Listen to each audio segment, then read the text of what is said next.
just like that, maybe one montage of aeroplanes later, I'm in London. I didn't film any of the trip because airports are fucking boring. I was there. You've probably been in an airport. It's fucking, no one wants to see it. If there are airplanes in that footage, I just took them from the internet somewhere. So I'm at my sister's house. Managed to get to Dalston yesterday. Almost got pulled up at the airport again because I said some stupid shit to the guard again.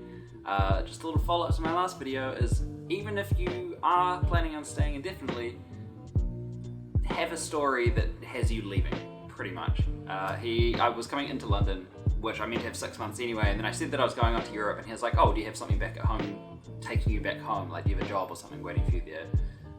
And I said I was just going to stay in Europe for as long as I could.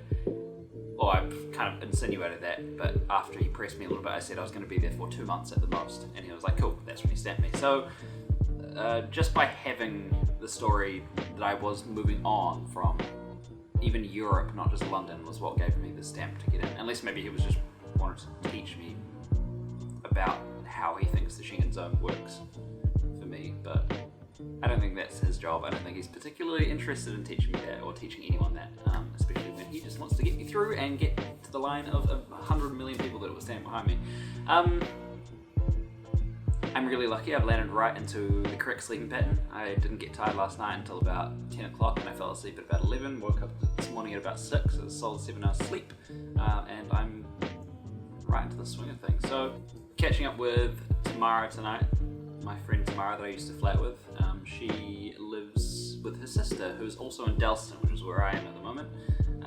Just gonna go out and get dinner, and then that'll be a good time to mention how I do my money while I'm over here. I think it's kind of predatory, or like the Travelex cards that you can get as well that are meant for like transferring money in and out of different currencies. So like there's a Travelex card you buy, you put New Zealand currency on it, then you transfer it to British pounds whenever you want it. You can transfer it to euros whenever you want it. And I got a Travelex card a few years ago, and the way they sold it to me was they said that the card transfers at the current exchange rate.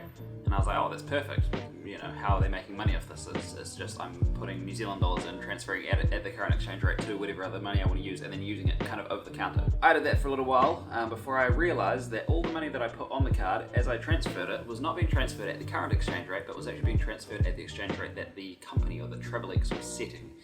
And they often have promotions where they have a cheaper exchange rate than, or a cheaper exchange rate than the one that they normally have. So I found out that every 200 New Zealand dollars that I was putting onto this card and then transferring them across to euros, in that transaction I would lose about 18 New Zealand dollars every time I transferred money across.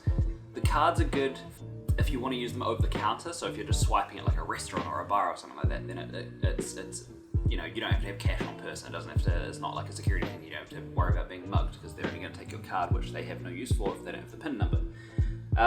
But what I found was, which is much easier, and I've not been robbed of money because it's easy to not get robbed of money, you just gotta not be a freaking moron, is that you can just withdraw cash at an ATM, just a higher amount. I mean, like you have to carry around a little bit of cash with you, but the total transaction fees that I got from my regular debit card from my bank, where I swipe through an ATM, I'd withdraw 200 euros at a time, and I would only be charged, I think it was like $5.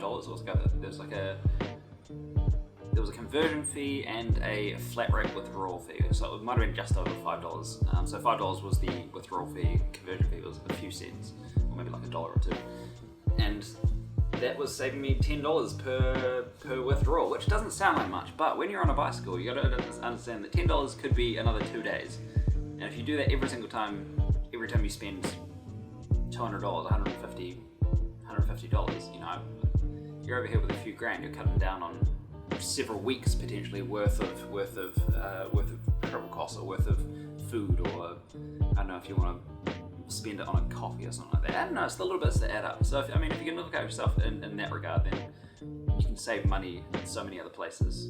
So that's my experience using Travelex cards, and I think they're a massive rip-off. And I haven't seen any that have.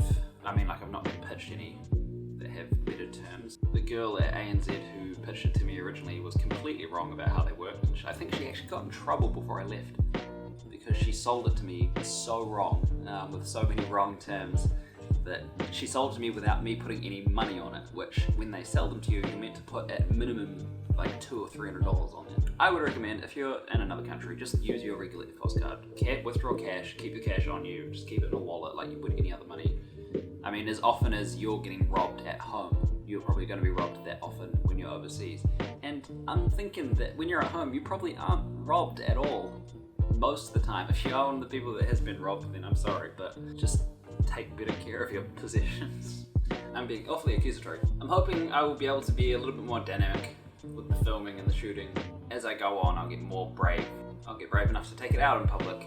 I found that I don't mind the city as much as I did when I first came here. When I first came here, I was kind of stuck inside the entire time because I was planning on my big bike ride, so I was just kind of sitting around doing nothing. And then when I left, I was like, yeah, London. What's so good about London? It seems alright. I'm not eating well. I should be eating better than I am, but I'm kind of... everything's got this gloss around it because I know that I'm going to be doing a lot of bike riding. I'm going to lose a lot of weight from that anyway, so... yeah, peace out.